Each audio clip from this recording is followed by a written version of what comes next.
E o vídeo de número 126 do canal vai falar dos 20 anos de um álbum que se tornou clássico no metal nacional, para quem acompanhou a época. Eu vou falar hoje do álbum The Gate, da banda católica Eterna. Eu sou o João Messias Júnior na área, segue a vinheta e o papo continua.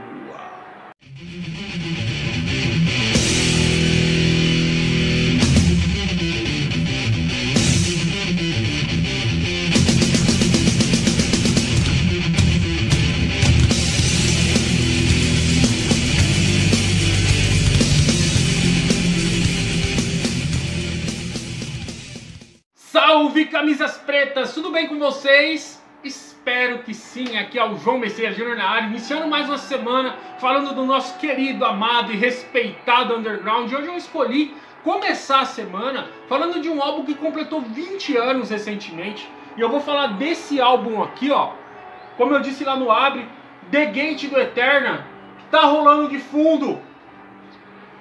Tomar um golinho de café aqui para adoçar a vida.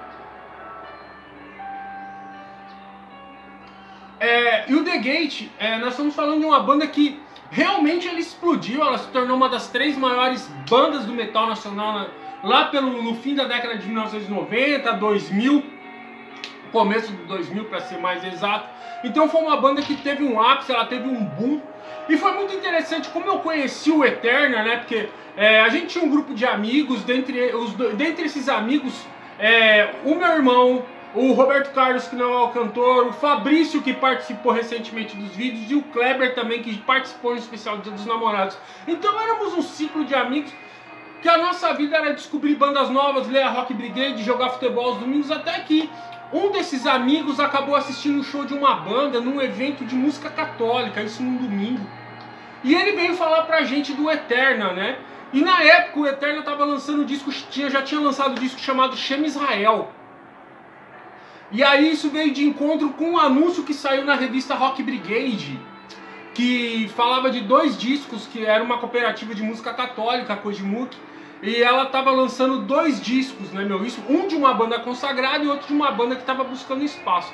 A banda consagrada era o Rosa de Saron, que na época estava lançando o 2º e definitivo disco, Angústia Suprema, e o Eterna lançando já citado Chama Israel. Então eu lembro que esse amigo, o Kleber, ele assistiu o show, ele falou que o show era muito louco, ele falou, a banda tem um batera que canta, que tal, e isso despertou a curiosidade. Eu não lembro qual desses nossos amigos acabou adquirindo o CD, e aí a gente ouviu e falou, caramba, o negócio é realmente diferente, a banda é realmente muito boa, eu não tô entrando nesse mérito religioso, nós estamos conversando aqui sobre música, fique bem entendido. Porque eu acho que só fazer um adendo, eu acho que cada um tem a sua crença. E o mais importante, se você quer que as pessoas respeitem a sua crença, é respeitar a crença do próximo, beleza? E vamos lá voltar a falar da banda. Então eu lembro que nessa época a gente começou a ouvir, eu lembro que nós tentamos até na época do Clepsidra, como o Fabrício citou, a gente tentou fazer uma entrevista com a Eterna, na época acabou não rolando por inúmeros motivos, né, meu?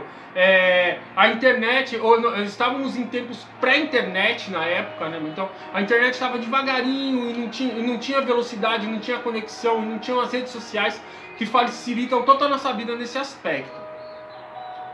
E aí o Eterna, um tempinho depois, lançou o 2º disco chamado Papiros, que foi uma revolução, não só no segmento da música católica, mas no segmento secular, que a banda começou a ter uma aceitação muito maior. E eu lembro na época que eu e meu irmão pegamos um show dessa época do Papiros, eu lembro que nós tínhamos camiseta e tudo mais. Nós assistimos os caras em São Caetano, aqui no município vizinho. A gente se encantou e, curiosamente, eles não tocaram o maior hit que era da época, que era o Working Man. Eles acabaram não tocando por causa de tempo, né? Mas foi muito legal, foi um dia muito bacana, a gente acabou indo para um rolê, acabou descobrindo um outro tipo de rolê, aliás, né? Foi um dia muito interessante. E aí, desde essa época, a gente começou a acompanhar o Eterna. E aí, o Eterna, ele estourou. Eu lembro que a Encore pegou o Eterna, a Encore Records, do Marcos Cardoso, que, se eu não me engano, hoje ela é a Vingança Music. E ela pegou o Eterna, relançou, fez uma capa nova. E aí, só que aí que teve o baque, né? Porque um pouco tempo depois que o Eterna relançou o Papiros, o Alexandre, que era o baixista vocalista, o Alexandre Soul, ele deixou o grupo por alguns motivos. Só que aí coube ao Danilo, o Douglas e o Paulo eles reformularem o time, né, meu? E para reformular o time, eles já iam tava para fazer um disco novo, né, meu? Que já fazia um tempo que o Papyrus estava sendo divulgado. E aí os caras chamaram o hoje vocalista do Viper, Leandro Cassoni, e o baixista aqui da Sanct, o Jason Freitas, que ele tinha vindo lá de Brasília de uma banda chamada Sagrado.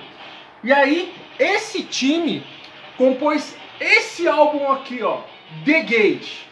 Mas antes de eu falar musicalmente desse disco, segue o recado do meu amigo Diego Armando do Angry e do Dark Trace e eu já volto. Olá pessoal, tudo bem? Meu nome é Diego Armando, sou baixista e vocalista da banda Angry e eu vim falar um pouquinho sobre o Angry aqui com vocês, né? O Angry é uma banda de thrash metal formada no ano de 2009 na cidade de Mauá, aqui no estado de São Paulo, né? E atualmente a gente tem 3 discos lançados, né? A gente tem nosso primeiro disco, né? Que é o nosso EP, né? Que é o Only Lies, que foi lançado no ano de 2010, né? Após isso, lançamos nosso primeiro disco completo, que é o Future Chaos, né? No ano de 2014. E recentemente, um pouquinho antes da pandemia, né? A gente lançou nosso último disco chamado The Beginning of the End, né? Também participamos de 2 splits, né? O nosso primeiro no ano de 2013, chamado The New Forces of Thrash Metal, né, que foi um split junto com a banda Craptor, e em 2017 foi lançado o Trash to Death, que foi um 4-way split, né, com algumas bandas, né, com o Suffocation of Soul, Warpath e o Trasheira junto com a gente, né, são 4 bandas aqui do Brasil, né. E bom, o Angry ele é um power trio, né, de thrash metal. Temos influências diversas, né? Somos uma banda de thrash metal, então temos influências desde thrash metal clássico, como Exodus, Anthrax, Slayer, Coroner, Forbidden, Annihilator, assim como bandas atuais, como Havoc, Enrolls Apátrida. Então a gente tem, né, várias influências, né? E, bom, já temos clipe lançado, tem o nosso clipe que acho que é o mais conhecido, que é a música Future Chaos, que o clipe foi lançado em 2015. E recentemente a gente lançou o clipe de Fight for Justice, que é do nosso último disco, The Beginning of the End, né? Fizemos várias apresentações pelo Brasil, né? E também já dividimos o palco com grandes bandas como Atômica, o Crisium, MX, Vulcano e por aí vai, né? E, bom... E você pode encontrar nossos sons nas principais plataformas de streaming, né? Os nossos discos estão em todas as plataformas de streaming. Você pode também ver nossos vídeos no YouTube. Você também pode acompanhar a banda pelo Facebook e pelo Instagram. Então espero que vocês curtam a banda e sigam. Qualquer coisa é só entrar em contato com a gente para você adquirir algum disco ou alguma camiseta, tá ok? Um abraço, valeu galera! De volta aqui, meus amigos. Diego, muito obrigado por você ter mandado aí um videozinho falando um pouquinho da trajetória das suas bandas. O Angry foi uma banda que eu já assisti muitas vezes, seja nos rolês do ABC, seja em alguns rolês em São Paulo, mas a verdade é que eu já acompanhei a banda há algum tempo, já acompanhei o Diego no rolê também, a gente já se trombou algumas vezes. Valeu mesmo, Diego, muito obrigado. E eu explico, é o que eu falo para as pessoas, não fiquem apenas nas bandas consagradas. Vão atrás das bandas que ainda estão na luta por um lugar ao sol, como o Angry, o Dark Trace, entre tantas outras. E voltando a falar do nosso disco aqui, ó, The Gate, que como eu falei lá no primeiro bloco, espera só um pouquinho.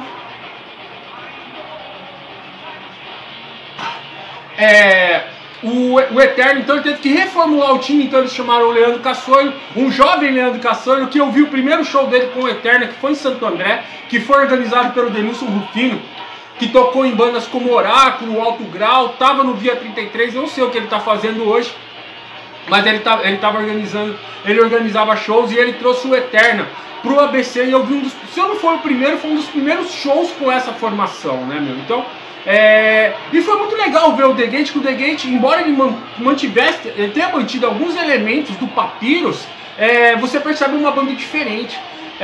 Tanto em timbragem, é um disco muito bem produzido pelo Thiago Bianchi, que talvez alguns se cansem um pouco do timbre dos teclados, mas isso não interfere na audição. Isso eu falo porque eu conheço gente que não gosta muito do disco por causa do timbre dos teclados, que acham também que tem muito teclado no disco, tal.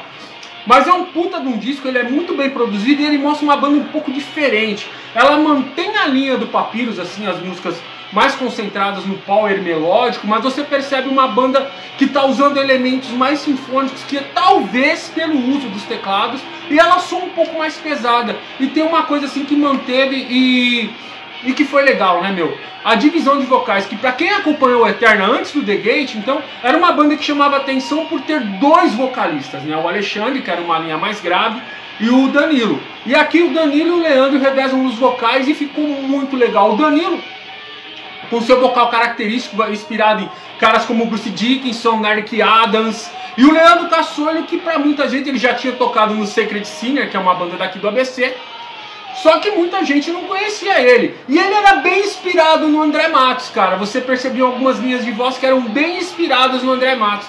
E hoje, 20 anos depois, você percebe como o Leandro cresceu cantando. E é um puta de um registro que você pega desde o começo. Músicas como Entrance, Fly Away, Fight, Living Word, que é uma balada. Outra balada bem legal, Amazing Shepherd, que o Danilo tem uma interpretação soberba.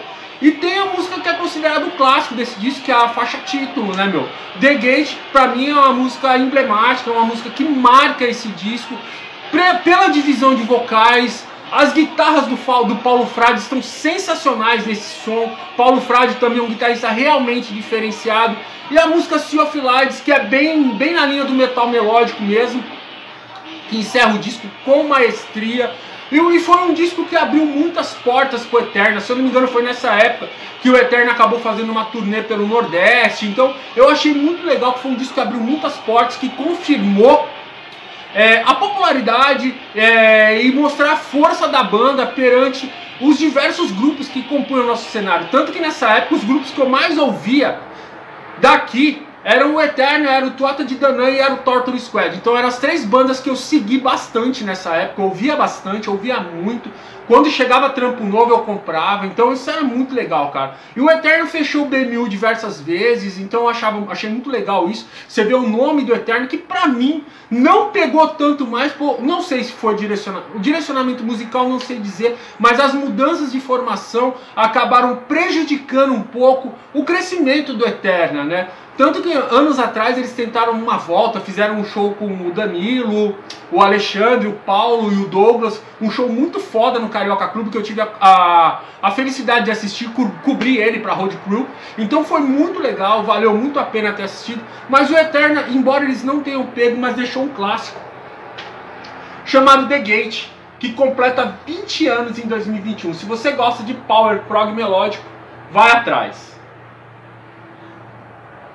E o Cranilson aqui quis começar, ele falou pra mim que adorou o disco. Ele não entendeu por que o disco parou de rodar aqui, eu também não sei. Mas ele falou que vai ouvir mais o material da banda, que tem uma pegada bem europeia.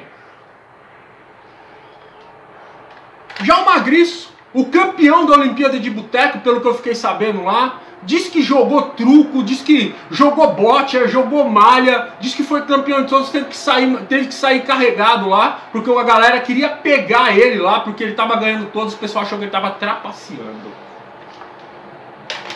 E o meu amigo Finoide gostou muito do som do Eterna, ele também lamentou que o CD não tá rodando, uma pena, mas o que a gente vai fazer? A gente faz esse programa como se fosse ao vivo, eu não vou ficar editando, mas ele achou muito legal o som dos caras, e vamos que vamos, né?